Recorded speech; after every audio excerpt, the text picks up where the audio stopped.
இயேசு உங்களை நேசிக்கிறார். பிரியமானவர்களே, இந்த நாளில் ஆண்டவர் நம்மளோடு பேசும்படியாய் வேதத்திலிருந்து 2 வசனங்களை கூட வாசித்து ஆண்டவர் நமக்கு கற்றுக் கொடுக்கிற காரியத்தை பார்ப்போம். அது மத்தேயுவின் புஸ்தகம் 28வது அதிகாரம் 18வது வசனம், 19வது வசனம், 20வது வசனம் கூட இப்படியாக சொல்லுகிறது. அப்பொழுது இயேசு சமீபத்தில் வந்து அவர்களை நோக்கி, வானத்திலும் பூமியிலும் சகல அதிகாரம் எனக்கு கொடுக்கப்பட்டிருக்கிறது.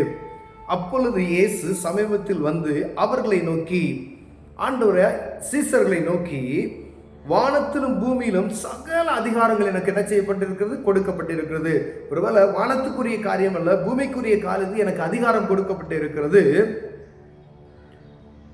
ஆகையால் நீங்கள் புறப்பட்டு போய் சகல ஜாதிகளையும் சகல ஜாதிகளையும், யாரோ ஒரு குறிப்பிட்ட ஆளுகளையோ ஒரு குறிப்பிட்ட மதத்துக்காரங்களையோ அப்படியெல்லாம் சொல்லல, சகல அந்த பூமியில இருக்கக்கூடிய சகல ஜாதிகளுக்கும் ஆண்டவர் என்ன சொல்ற, அவங்கள சீசர் ஆக்குங்க அப்படின்னு சொல்றார்.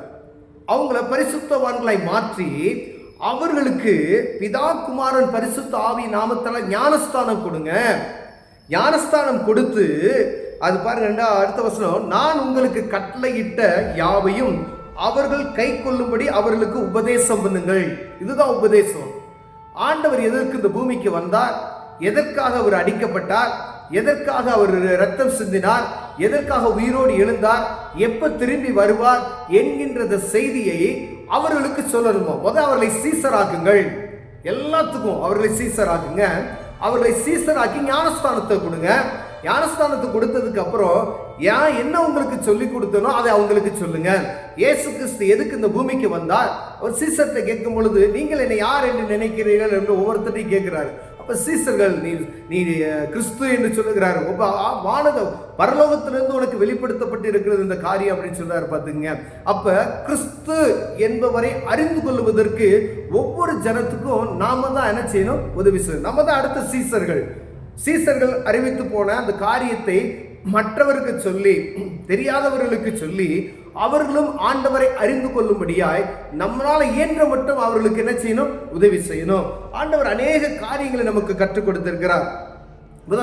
இயேசுவின் நாமத்தில் நீங்கள் எதை கேட்டாலும் அவர் உங்களுக்கு தருவார் என்பதை ஜனங்களுக்கு அறிந்து கொள்ளும்.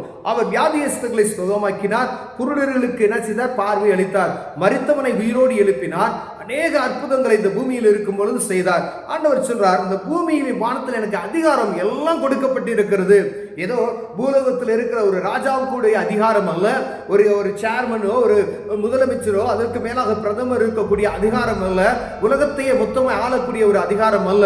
வானத்தையும் பூமியையும் அதில் இருக்கக்கூடிய சத்துவத்துக்கையும் சூரியனுக்கும் நட்சத்திரங்களுக்கும் ஒவ்வொன்றுக்கும் அவருக்கு அதிகாரம் கொடுக்கப்பட்டு இருக்கிறது. அப்ப பாருங்க, ஏதோ மனிதர்களை ஆளுவதற்காக, மனிதர்களை அவர் உருவாக்கினது நிமித்தமாய் இவர்கள் கெட்டு போகாதபடி நித்திய ஜீவனை பெற்றுக்கொள்ள வேண்டும் என்ற ஒரே ஒரு காரணத்திற்காய் அவரே சொந்த குமாரனாய் இறங்கி வந்து தன்னை பலியாக கொடுத்தார் என்கிற செய்தியை ஒவ்வொருவரும் அறிந்து கொள்ள வேண்டும் என்பதற்காகவே ஆண்டவர், நீங்கள் சகல ஜாதிகளுக்கு போய் சுவிசேஷத்தை அறிவிங்கள் என்று சொல்லுகிறார். பிரியமானவர்களே, நம்ம என்ன செய்யறோம்? முதல் நம்ம வீட்டில் இருக்கிறவங்களுக்கு, பிள்ளைகளுக்கு சுவிசேஷத்தை சொல்லுகிறோமா? உறவினர்களுக்கு சொல்லுகிறோமா? கிறிஸ்தவர்களாக இருந்த அநேக பேருக்கு சுவிசேஷத்தை, இயேசு யார் என்று தெரியாதபடி இருக்கிறார்களே, இயேசுதான் தெய்வம் என்பதை தெரியாதபடி இருக்கிறார்களே, இயேசுவால் கூடாத காரியம் ஒன்றும் இல்லை என்பதை அவர்களால் புரிந்து கொள்ள முடியலே.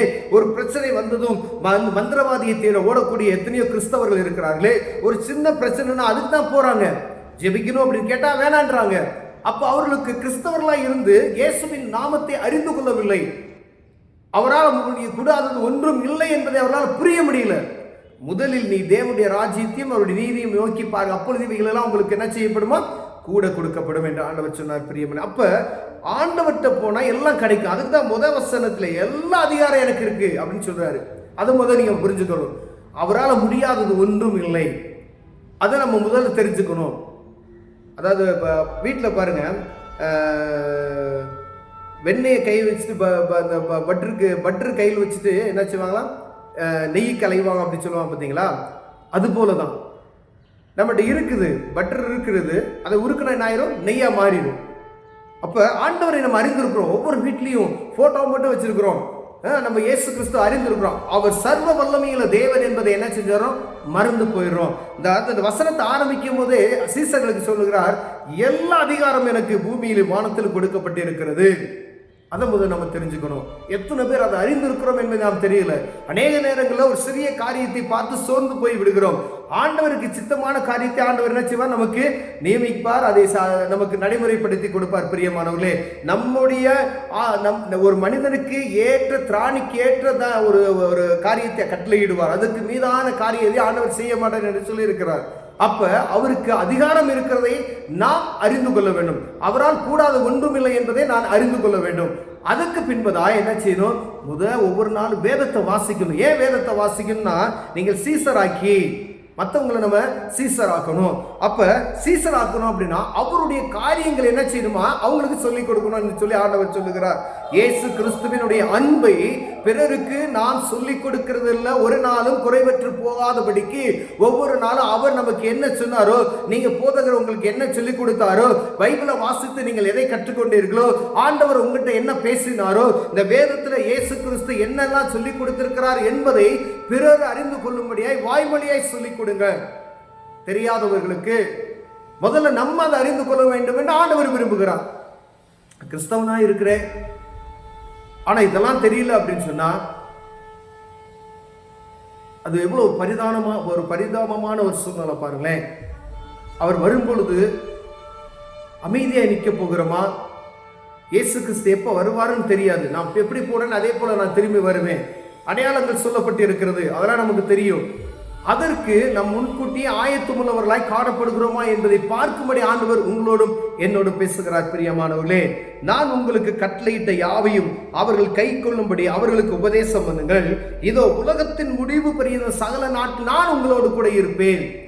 என்னைக்கு பூமி முடியுதோ அது வரைக்கும் நான் உங்களோட கூட இருப்பேன் அப்படின்னு சொல்லி, ஏதோ கொஞ்ச நாள் இல்லை ஒரு மணி நேரம் இல்லை ஒரு 10 வருஷம் அப்படிலாம் சொல்லல. இந்த உலகம் முடியும் வரைக்கும் நான் உங்களோடு கூட இருப்பேன்னு சொல்ல. நம்ம ஆயுஷ்கால் எவ்வளவு நாள், அது வரைக்கும் நான் உங்களோட கூட இருப்பேன். உலகம் முடிவு பரியந்தவாறு இருக்கிறேன் என்று சொல்லிவிட்டார். அப்ப நம்ம செய்யறத ஆண்டவர் நமக்கு கற்றுக் கொடுத்து இருக்கிறார். அவருடைய உபதேசங்களை பிறருக்கு சொல்லும்படியாய், சீசர் ஆக்கும்படியாய், நாம் சீசராய் மாறும்படியாய், நாம் வேதத்தை வாசிக்கும்படியாய் ஆண்டவர் பிரியப்படுகிறார். பிரியமானவர்களே, கண்களை மூடுவோம், ஜெபம் செய்வோம். அன்பின் தகப்பனே, ஆண்டவரே, நீர் எங்களுக்கு கற்றுக் கொடுத்தவைகளை பிறருக்கு நாங்கள் சொல்லிக் கொடுக்கும்படியாய், ஆண்டவரே, எல்லாத்திற்கும் அதிகாரம் உமக்கு உண்டு என்பதை, வானத்திலும் பூமியிலும் உமக்கு அதிகாரம் உண்டு என்பதை நாங்கள் அறிந்து கொள்ள கர்த்தர் எங்களுக்கு உதவி செய்வீராக. அறியாத கிறிஸ்தவ ஜனங்கள் அறிந்து கொள்ளும்படியாய், இயேசுவால் கூடாதது ஒன்றுமில்லை என்பதை புரிந்து கொள்ள உதவி செய்யுங்க. இயேசுவின் நாமத்தில் பிதாவே, ஆமென்.